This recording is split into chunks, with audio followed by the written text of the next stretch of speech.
que nos cœurs contemplent, la lumière que nos cœurs contemplent.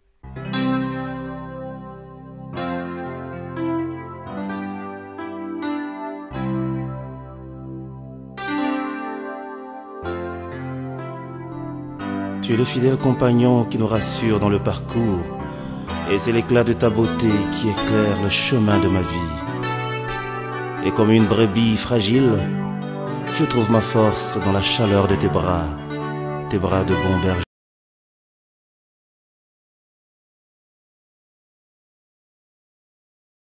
Merci. Bien, le Seigneur, bonjour et shalom. Que le Seigneur vous bénisse, qu'il vous garde encore en paix. Merci pour sa grâce qui ne cesse de renouveler encore au jour le jour dans chacune de nos vies. Un nouveau jour nous est accordé et un nouveau message nous est aussi donné par le Seigneur. Ben écoutez ceci, heureux l'homme qui ne marche pas selon les conseils des méchants, qui ne s'arrête pas sur la voie des pécheurs et qui ne s'assied pas accompagné des moqueurs, mais qui trouve son plaisir dans la loi de l'Éternel et qui la médite jour et nuit. Il est comme un arbre planté près d'un courant d'eau qui donne son fruit en sa saison et dont le feuillage ne se flétrit point. Tout ce qu'il fait lui réussit. Il n'en est pas ainsi de méchants, ils sont comme la paille que le vent dissipe. C'est pourquoi les méchants ne résistent pas au jour du jugement, ni les pécheurs dans l'assemblée des justes. Car l'Éternel connaît la voie du juste et la voie des pécheurs mène à la ruine.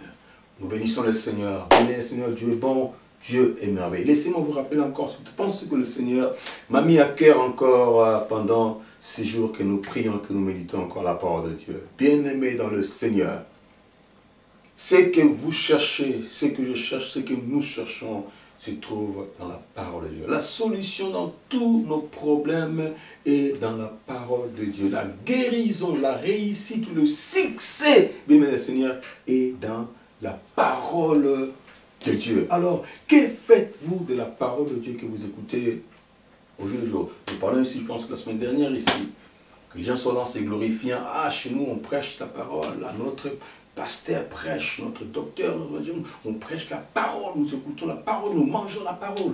Nous mangeons la parole de son entièreté, avec les poils dans son entièreté. Nous consommons la parole de Dieu. Oui, gloire au Seigneur, cela est bien. Nous avons des bons prédicateurs. Prédicateurs par-ci, prédicateurs par-là. Mais les problèmes, qu'est-ce que nous faisons avec cette parole que nous écoutons au jour le jour? Je toujours dis, la parole que nous écoutons aujourd'hui doit nous inspirer. La parole que nous écoutons doit être un miroir devant nous, où nous nous retrouvons, où nous nous voyons en face et nous arrivons à rectifier ce qu'il faut rectifier, changer ce qu'il faut changer.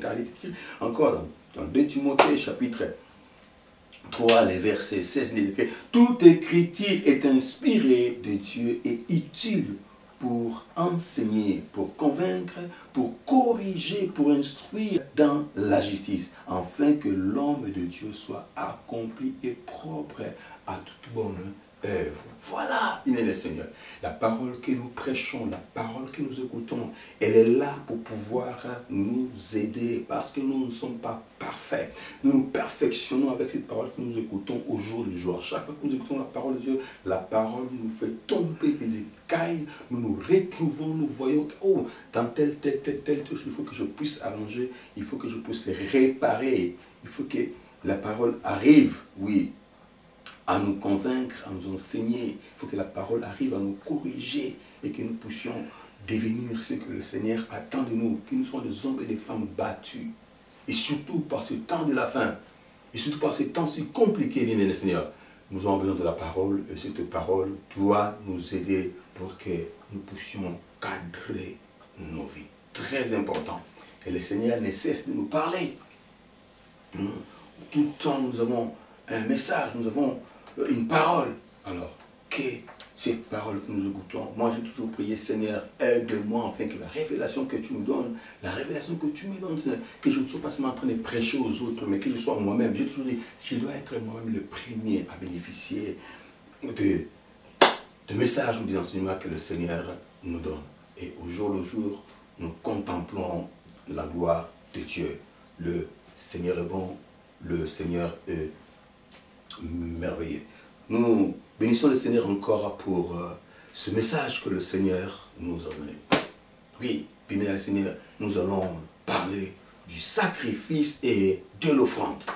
Le sacrifice et l'offrande. Et pour cela, j'aimerais que nous puissions passer directement à prendre cette petite portion de l'écriture que le Seigneur nous a donnée, là où nous avons puisé notre méditation. Nous allons commencer par ce livre prophétique, le livre de Daniel. Daniel chapitre 9, et nous lisons juste les versets 27. Et après, on verra comment est-ce que le Seigneur va nous amener, comment nous allons plonger, nager dans tout ce qu'il pourra encore mettre sur notre route. Je voudrais que nous puissions lire la version Louis II d'abord. Écoutez, il est écrit ici. Je disais, Daniel chapitre 9, le verset 27. Il fera une solide alliance avec plusieurs pour une semaine, et au milieu de la semaine, il fera cesser le sacrifice et l'offrande. Les dévastateurs commettra les choses les plus abominables jusqu'à ce que la ruine et ce qui a été résolu fondent sur les dévastateurs. Alléluia. Gloire au Seigneur. Lisons la version sommaire et nous allons lire aussi, juste un verset, juste ces versets, la version sommaire, et nous lirons aussi la version français courant pour que nous puissions écouter un peu à quel terme ces bien-aimés ont essayé d'écrire, avec quel terme ils ont essayé d'écrire chacun ce même verset. Nous pouvons lire, s'il vous plaît. Parole du Seigneur. Amen. Le roi conclura une alliance ferme avec un grand nombre pendant une septaine, et à la moitié de la septaine, il fera cesser le sacrifice et l'offrande. Dans le temple sera établie l'abominable profanation, et cela durera jusqu'à ce que l'entière destruction qui a été décrétée s'abatte sur le dévastateur. Oui, et l'autre version français courant. Pendant la dernière période de 7 ans, il imposera de dures obligations à un grand nombre de gens. Au bout de 3 ans et demi, il fera même cesser les sacrifices et les offrandes. Ce dévastateur accomplira ses œuvres abominables avec rapidité, jusqu'à ce que la fin qui a été décidée s'abatte sur lui. Alléluia. Nous bénissons le Seigneur, bien-aimé, nous rendons grâce à Dieu. Avec cette parole, le Seigneur nous amène dans la méditation et nous allons partager pendant tous ces temps. Bien-aimé dans le Seigneur, le sacrifice et l'offrande, deux choses que le diable combat ardemment en ce temps de la fin. Deux choses que le diable combat sérieusement, bien-aimé. Deux choses que le diable combat vivement en ce temps de la fin. Il ne veut pas laisser aux gens le temps de pouvoir se sacrifier ou se donner à Dieu ou se donner pour les choses de Dieu. Le diable est là, il s'élève pour pouvoir combattre cela. En ces temps de la fin, le diable ne veut pas que les gens fassent des sacrifices et ne donnent à Dieu. Il fait de sorte que l'homme soit tellement occupé et préoccupé de diverses choses et n'ait pas le temps pour pouvoir chercher la face de Dieu ou le temps pour pouvoir servir l'Éternel. Le diable crée des choses pour pouvoir arriver à occuper les hommes. Il crée des choses pour pouvoir occuper les fils des hommes. Et l'homme, sans faire attention, distrait, sans savoir cela, se livre facilement à ces choses. Il n'a pas le temps pour le Seigneur. L'homme de ce siècle, l'homme de ce temps n'a pas le temps pour Dieu. Le diable fait de sorte que les gens trouvent toujours des raisons pour s'excuser à ne pas faire le sacrifice, à ne pas faire la volonté de Dieu. Et Dieu le fait que les gens puissent trouver toujours des mots, s'excuser de pouvoir faire les choses de Dieu, faire la volonté de Dieu. Donc quand il s'agit de faire des choses pour le Seigneur, on doit trouver toujours une raison. Et les gens sont comme ça aujourd'hui. On peut tout faire sans esquisse. On peut trouver le temps pour faire tout. Mais c'est seulement quand il s'agit seulement des choses de Dieu, c'est là qu'on peut s'esquiser facilement. On peut trouver des esquisses, bien aimés dans le Seigneur. le Seigneur nous parle, nous devons écouter le Seigneur. Nous avons dit ici au début, la réussite, la solution, la guérison, tout ce que nous pouvons chercher est dans la parole de Dieu et dans la volonté de Dieu. Nous avons dit toute parole inspirée, la parole que le Seigneur nous inspire, la parole que Dieu nous donne, elle ne vient pas pour rien.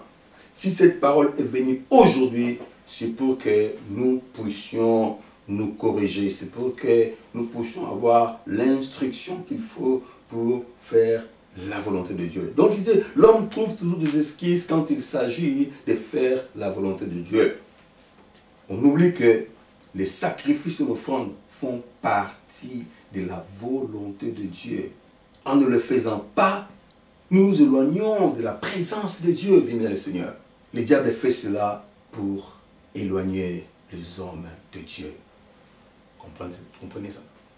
Le diable fait toutes ces choses pour que l'homme puisse s'occuper d'autres choses au lieu de s'occuper de Dieu. Et tout ce que le diable fait, il le fait pour pouvoir éloigner l'homme de Dieu. Vous le savez, quand l'homme n'est pas dans la présence de Dieu, quand l'homme quitte la présence de Dieu, c'est alors que le diable va siéger, c'est alors que le diable va essayer de le manipuler. Et la fin de toutes choses, c'est pour tuer. L'ennemi ne vient que pour détruire, tuer, égorger. Tout ce que l'ennemi sait faire, c'est cela. Il nous éloigne de Dieu. Il sépare l'homme de Dieu pour qu'enfin il puisse lui bien chez lui, après que lui puisse régner après. Souvenez-vous, c'est ce qui s'est passé au commencement. Dans Genèse, l'homme était dans la présence de Dieu. Le diable est venu vers l'homme. Il a fait fuir l'homme dans la présence de Dieu. L'homme était sans Dieu. L'homme ne pouvait plus écouter le Seigneur. L'homme ne pouvait plus entendre le Seigneur. Oui, le but du diable, finalement, c'est pour détruire l'homme. Loin de Dieu, nous serons bien-aimés sans le Seigneur. Bien-aimés dans le Seigneur, en dehors de Dieu, il n'y a pas de vie. La vie est auprès du Seigneur, je disais. Celui qui a le Fils a la vie. Et celui qui n'a pas le Fils n'a pas la vie. Nous dit la parole de Dieu. Si nous sommes en dehors de Dieu, nous sommes en dehors de la parole, nous sommes en dehors du Fils. Si nous n'avons pas les Fils, nous ne sommes pas auprès de nous n'avons pas la vie. La vie est auprès du Seigneur Jésus-Christ. C'est le Seigneur Jésus-Christ qui est la vie. Donc ceci n'est qu'une introduction par rapport à ce message. Et le Seigneur va nous aider pour que nous puissions entrer dans la profondeur et comprendre le message que le Seigneur veut nous apporter. Alors allons-y. Comprenons déjà c'est quoi le sacrifice et c'est quoi l'offrande en général. Comme nous l'avons toujours dit, si nous ne comprenons pas d'abord ce qui est palpable, ce qui est facile à comprendre, ce que nous vivons, ce que nous partageons là, ce sera un peu difficile pour que nous puissions comprendre la révélation que Dieu nous donne. Alors, le sacrifice, c'est quoi? Le sacrifice est une offrande ou une rituel à la divinité caractérisée par la destruction, soit réelle ou symbolique, de la chose, c'est une chose qu'on est en train d'offrir, ou encore l'abandon volontaire de la chose offerte. Ça, c'est des choses qu'on a déjà vues, pour ceux qui sont de l'église, ils savent, ils doivent connaître quand même, ils doivent se souvenir de beaucoup de choses que nous pouvons dire encore ici. Et aussi, les sacrifices de renoncement ou la privation volontaire, oui, dans une intention religieuse. Une intention religieuse ou morale, voire autre. Et l'offrande, pardon, c'est un don qu'on fait à une divinité. Un présent que l'on peut offrir à une divinité. Quelque chose que l'on offre, quelque chose que l'on donne à une divinité. Voilà. Une divinité, c'est celui à qui on croit être supérieur, elle est le souhait supérieur, celui qu'on croit être un Dieu, s'il faut le dire clairement. Voilà. Et une offrande ou un don, l'offrande ou le don, c'est l'action d'abandonner gratuitement ou de donner à quelqu'un la propriété ou la jouissance de quelque chose. C'est là le fait de pouvoir donner ou offrir. C'est aussi le fait d'abandonner à quelqu'un sans rien lui demander en contrepartie. Ça, l'offrande, c'est que l'on donne, c'est qu'on abandonne. On le donne, on peut offrir à quelqu'un sans pourtant attendre quoi que ce soit de la personne. Mais bien aimé dans le Seigneur, puisque nous sommes l'Église du Dieu vivant, nous parlons ici de sacrifice et l'offrande comme les renoncements ou la privation volontaire d'un droit ou d'un mérite à laquelle nous renonçons volontairement. Nous refusons de nous jouir de notre droit. Nous refusons ce qui est le droit, ce qui nous appartient. Mais nous les refusons, nous les sacrifions. Et nous le faisons pour des raisons spirituelles. Juste pour pouvoir faire la volonté de Dieu. Nous les sacrifions pour pouvoir plaire à notre Dieu. Vous voyez, nous faisons des sacrifices, nous en tant qu'enfants de Dieu. Nous faisons des sacrifices pour pouvoir plaire à Dieu.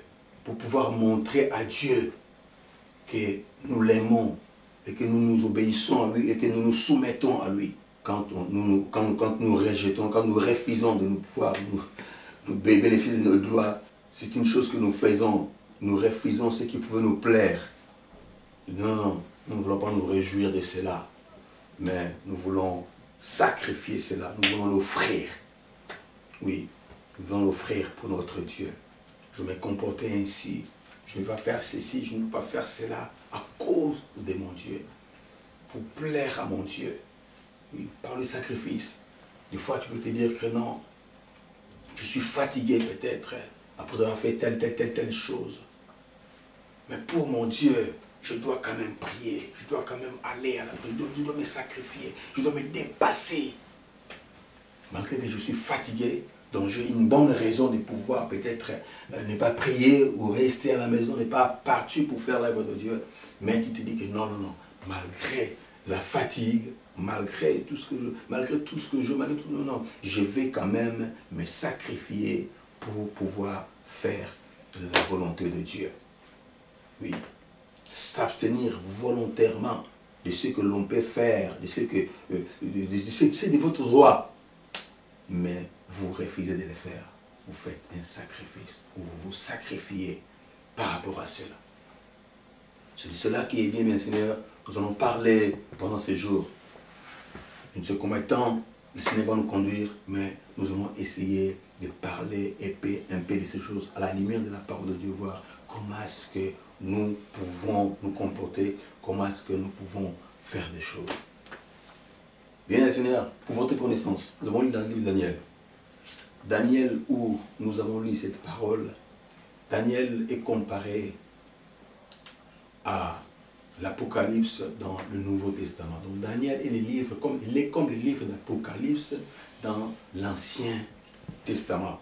C'est un livre où le Seigneur a révélé à son serviteur, Daniel. Daniel a parlé à ses contemporains des choses qui devaient se passer en leur temps et des révélations que Dieu lui avait données par rapport à leur temps.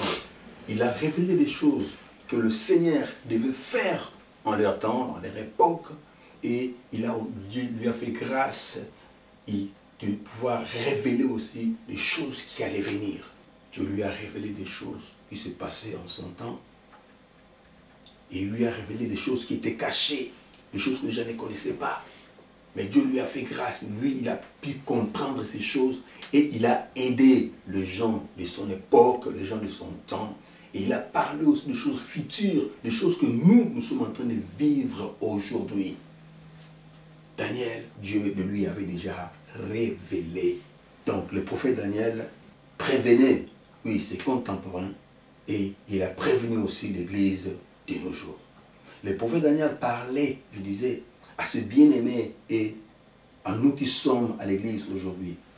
Il a parlé à révéler ce que le peuple de Dieu de son temps devait observer et ce que nous, l'Église, aujourd'hui, allons comprendre. Le recevoir souvent sous forme de songes ou des visions. Daniel pouvait avoir des songes, il pouvait avoir des visions qui parlaient de son temps.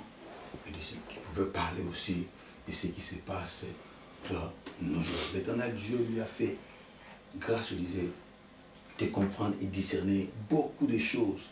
Des choses cachées, en son temps, des choses qui étaient cachées, que les hommes ne connaissaient pas. Mais Dieu lui a fait grâce, il a arrivé à comprendre cela. Les choses qui étaient codées, et les choses que Dieu avait dit avec des codes.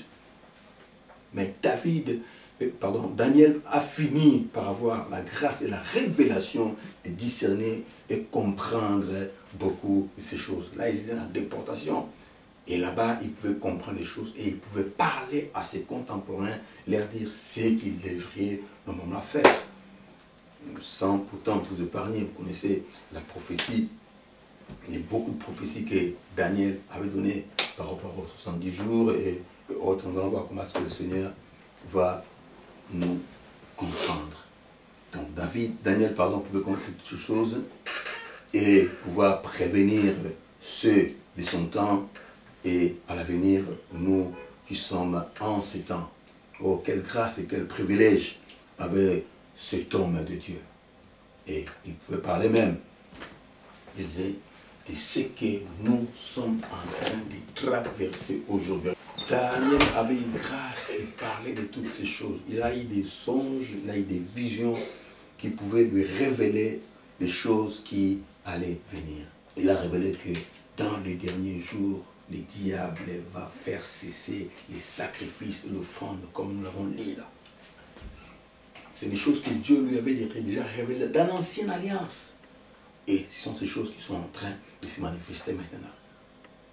Le diable allait faire de sorte que les gens n'aiment pas les sacrifices et ne donnent plus au Seigneur.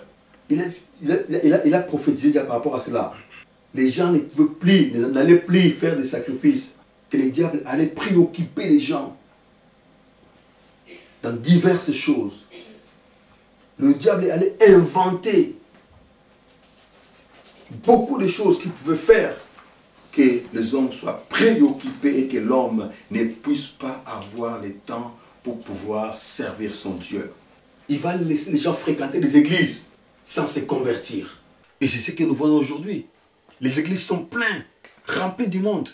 Mais les incrédules, les gens qui ne se soumettent pas à Dieu, qui n'obéissent pas à la parole de Dieu, mais ils sont là quand même à l'église. Mais ne soyez pas étonnés que les gens ne puissent pas aujourd'hui donner à Dieu, ou que les gens ne puissent pas s'aimer, ou que les gens ne puissent pas se sacrifier.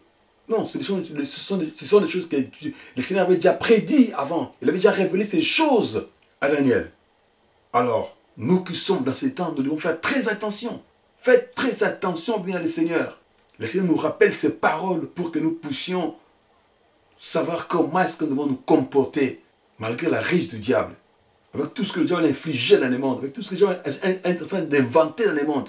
Le but est seulement de pouvoir empêcher que l'homme ne puisse s'approcher de son Créateur. Il laisse les gens, oui, convertissez les pieds, allez-y à l'église, remplissez l'église.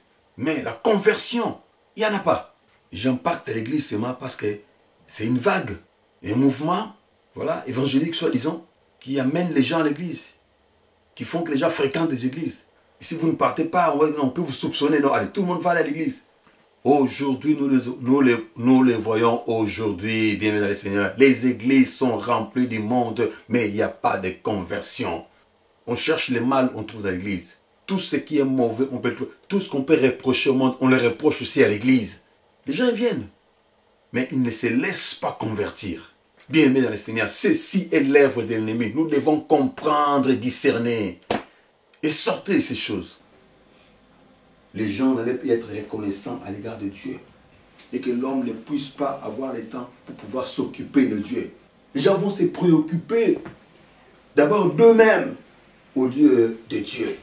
Le diable donne beaucoup plus de valeur à la chair, au corps humain, à ce que l'homme peut chercher à avoir.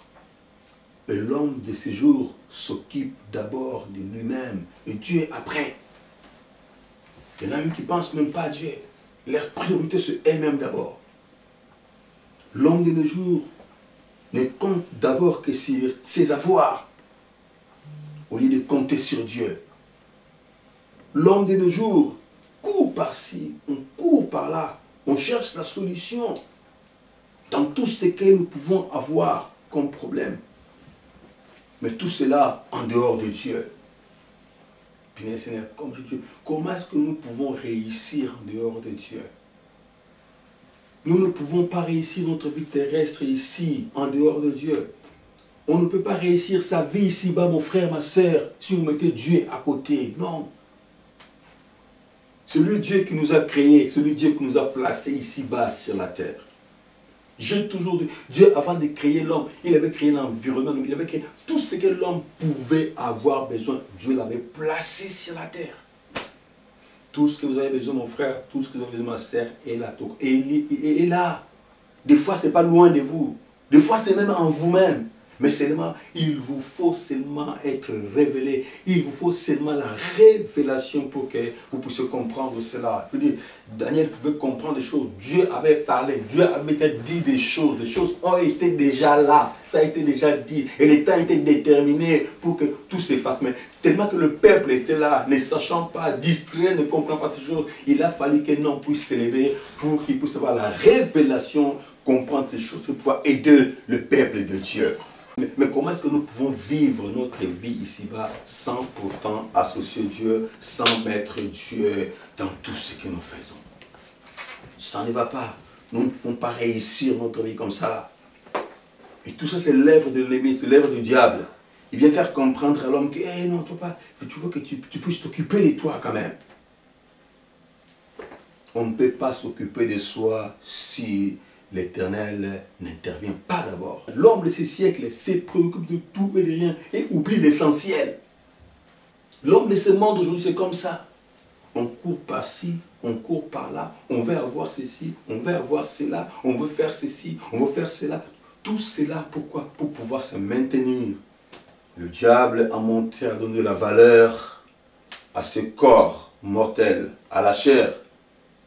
C'est pourquoi quand le Seigneur Jésus-Christ, le modèle par excellence, le modèle parfait que nous avons, quand le Seigneur Jésus-Christ est venu dans le monde, bien Seigneur, comprenant ce que le diable avait fait, comprenant que le diable avait déjà combattu, il avait déjà détruit, il avait fait cesser les sacrifices et l'offrande, le Seigneur Jésus-Christ, lui, va restaurer ces choses. Et pour pouvoir restaurer les choses, il a lui-même, le modèle, commencé d'abord par le sacrifice et l'offrande.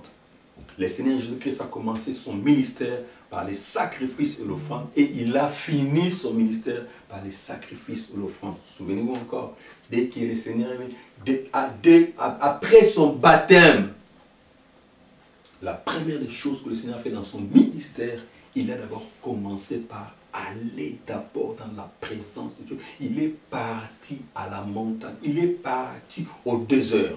Après le baptême du Seigneur Jésus-Christ, le Seigneur Jésus-Christ s'est dirigé directement dans le désert pour aller jeûner et prier. Jeûner et prier. Il est allé pouvoir faire les sacrifices. Il a commencé par se sacrifier d'abord, comme pour pouvoir montrer au diable, alléluia, que des choses que lui avait attaqué, les choses qu'il a combattues, les choses qu'il combat dans la vie des hommes, le Seigneur a commencé par ça d'abord. Parce que le diable, il pouvait montrer à l'homme que non. Avant d'être spirituel, tu es d'abord physique, tu as d'abord la chair. Or non, ce n'est pas ça. En réalité, en l'homme, c'est l'esprit d'abord. En réalité, en l'homme, c'est l'esprit d'abord. Souvenez-vous, à la création, quand Dieu avait créé l'homme, Dieu avait pris une motte de terre. Il a fait former l'homme et la motte de terre était là, inerte, il ne pouvait pas bouger. Il a fallu que Dieu puisse souffler. Un souffle de vie et la motte de terre, la chair, le corps qui était là pouvait prendre vie.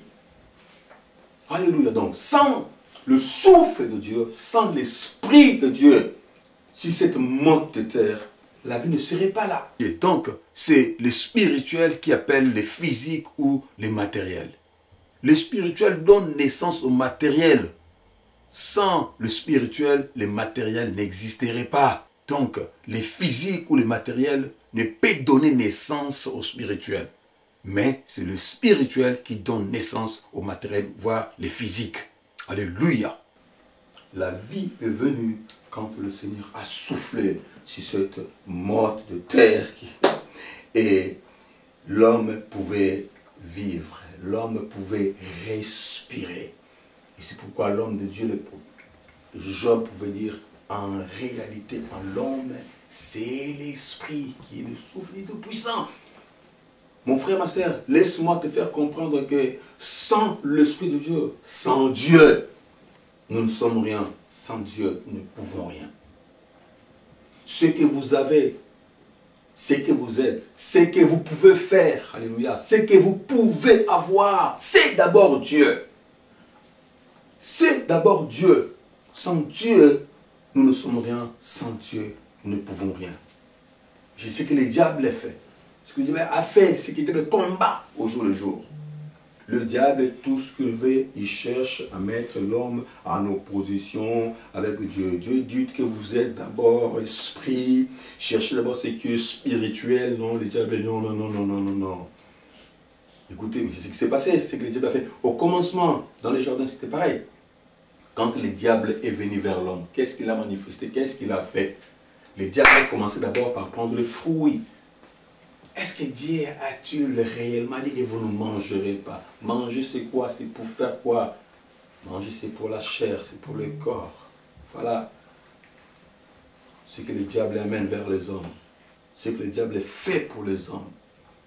Il vient valoriser le côté charnel. Il vient prioriser le côté charnel, le côté physique, le côté matériel de l'homme. Or, en réalité, l'homme est un esprit qui possède une âme et vit dans un corps. Ce que l'homme doit entretenir d'abord, d'aimer dans le Seigneur, et d'abord ce qui est spirituel, c'est son esprit d'abord. Dieu sans le souffle de vie, cela n'est rien. Oui, le diable priorise ce qui est charnel pour pouvoir montrer la réalité. Alors oui, c'est la réalité de l'homme. Ça, c'est ce qui est réel, c'est ce que nous pouvons voir par les spirituels. Il faut avoir les yeux spirituels. Il faut avoir l'intelligence renouvelée pour pouvoir les comprendre. Voyez. Et le Seigneur, dans la prière, qu'est-ce que le diable va faire? Le diable va venir avec la même chose. Il est venu avec la même chose, le côté matériel que le physique. Il pouvait dire au Seigneur, écoutez, regardez, si vous êtes réellement fils de Dieu, transformez ces pierres. Vous avez faim, non? Transformez ces pierres en pain et vous pouvez manger. Le Seigneur lui dit, écoutez, l'homme ne vivra pas de pain seulement, mais de toute parole qui sort de la bouche de l'Éternel. Alléluia. Comme pour dire que, premièrement dans la vie de l'homme, ce qui est important, ce qui est essentiel, ce n'est pas ce que l'homme peut manger, mais c'est ce que l'homme peut recevoir et avoir de Dieu. Ce qui est prioritaire, ce qui est important, ce n'est pas ce que nous pouvons chercher à voir ici-bas, alléluia, par rapport à notre vie. Nous courons par-ci, nous courons par-là, nous donnons le meilleur de nous-mêmes. Nous pouvons tout faire, nous couper ma 1000 morceaux, juste pour que nous puissions nourrir notre chair, nourrir notre corps. Nous oublions l'essentiel qui est spirituel que le Seigneur peut accorder. Le Seigneur pouvait dire au diable, non. En vérité, ce qui est important d'abord dans la vie de l'homme, parce que je disais ici que l'homme court, nous courons par-ci, nous courons par-là, donc nous faisons tout ce qu'il faut pour que nous puissions gagner seulement notre vie. Le Seigneur va dire non, ce n'est pas ça qui est très important. Ce n'est pas d'abord ça, mais c'est d'abord ce que l'homme, alléluia, peut recevoir de Dieu. C'est d'abord ce que Dieu peut faire pour l'homme. C'est ça qui est d'abord très important dans la vie de l'homme. C'est pourquoi le Seigneur pouvait dire aux apôtres, écoutez, cherchez premièrement le royaume des cieux et sa justice. Et tous les restes vous seront donnés par-dessus tout. Lui, le modèle Christ Jésus, il nous montre comment est-ce que nous... Il nous montre... Toute parole est inspirée de Dieu, est capable, il est utile des pouvoirs et de l'homme. Il faut que la parole que nous écoutons aujourd'hui puisse nous aider Bien-aimé le Seigneur, le diable a soufflé un vent très fort dans l'occupation, dans la distraction. L'homme de ces jours court par-ci, l'homme court par-ça. Nous pouvons tout faire, nous pouvons tout donner. Alléluia. Les enfants sont là, ceux qui veulent pour les études, ils les font. Pour le travail, ils les font. Et nous les parents, tous nous courons, tous nous cherchons à voir ci, à voir ça. Et tout cela, nous le faisons, bien Seigneur, au détriment des choses de Dieu. Tu disais, nous trouvons des esquisses pour les choses du Seigneur. On a tout ce que nous pouvons. Mais les mots sont là, prêts, à côté. Oui, moi je peux comprendre. Moi en tant que pasteur berger, je peux vous comprendre, mon frère, ma soeur. En faisant, nous allons prier, nous allons faire ceci, nous allons faire cela pour le Seigneur. Ah non, mais pasteur, moi je le travail, pasteur, moi je... Pasteur. Alors attendez, là, on va trop vite là. Bien, Seigneur, nous devons comprendre ces choses. Le Seigneur Jésus-Christ est le modèle par excellence. Il est venu pour pouvoir nous apporter la lumière dans l'obscurité qui envahit ce monde. Nous ne pouvons pas mener notre vie ici-bas sur la terre et mettre le Seigneur à côté. Non, ça ne marchera pas. Nous devons associer Dieu dans tout ce que nous pouvons faire, bien le Seigneur. Nous devons associer le Seigneur. Le Seigneur Christ lui-même l'a dit. L'homme ne vit pas de pain seulement. Bien, comprenez, ce qui est essentiel, ce qui est important d'abord pour l'homme, c'est ce que Dieu fait. Écoutez, si l'Éternel Dieu ne nous aurait pas donné la vie, de par du souffle qu'il a soufflé sur le monde de terre, qu'il pouvait prendre activité, c'est pareil aujourd'hui. Nous dormons la nuit, même pas dormir. Nous comment est-ce que les choses se font? Il y en a qui sortent les matins qui ne reviennent pas chez eux, le soir à la maison. Il y en a qui dorment et qui ne se réveillent pas. Oui, bien dans le Seigneur. Mais si vous et moi nous sommes en vie, c'est d'abord parce que Dieu a agi. C'est parce que Dieu nous fait vivre. Alléluia.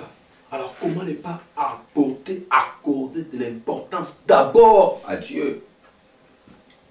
C'est pour ça que le Seigneur pouvait dire, cherchez premièrement le royaume et la justice de Dieu. Et tout ce pourquoi vous courez par-ci, par-là, vous allez recevoir. Je le dis, je le répète encore. Dieu, avant de créer l'homme, il avait créé l'environnement de l'homme, tout ce que l'homme pouvait avoir besoin. Mon frère, ma soeur, ce que vous avez besoin, là, Dieu l'a déjà fait. Même par rapport à la santé, la guérison, la Bible dit, par ses métritures, nous étions déjà guéris. Il n'y a rien de choses que nous pouvons chercher aujourd'hui que Dieu n'a pas fait. Il a déjà tout fait. Il a tout accompli. Il dit, c'est que Dieu avait commencé à Éden. Oh, alléluia.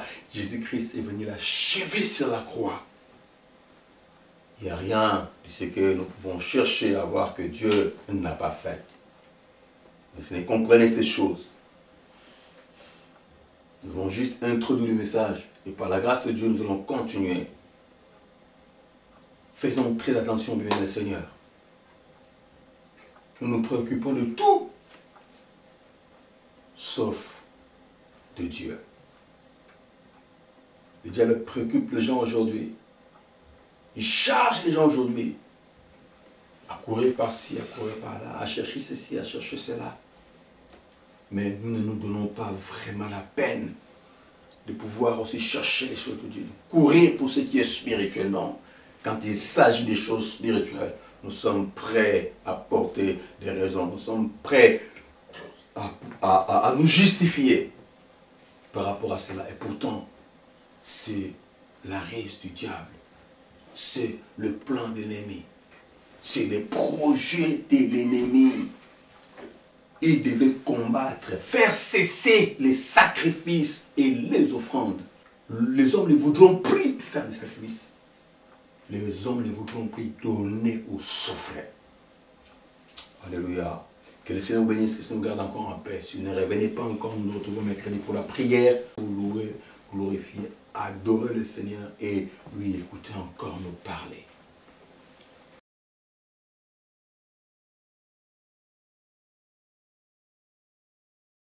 La lumière que nos cœurs contemplent, la lumière que nos cœurs portent.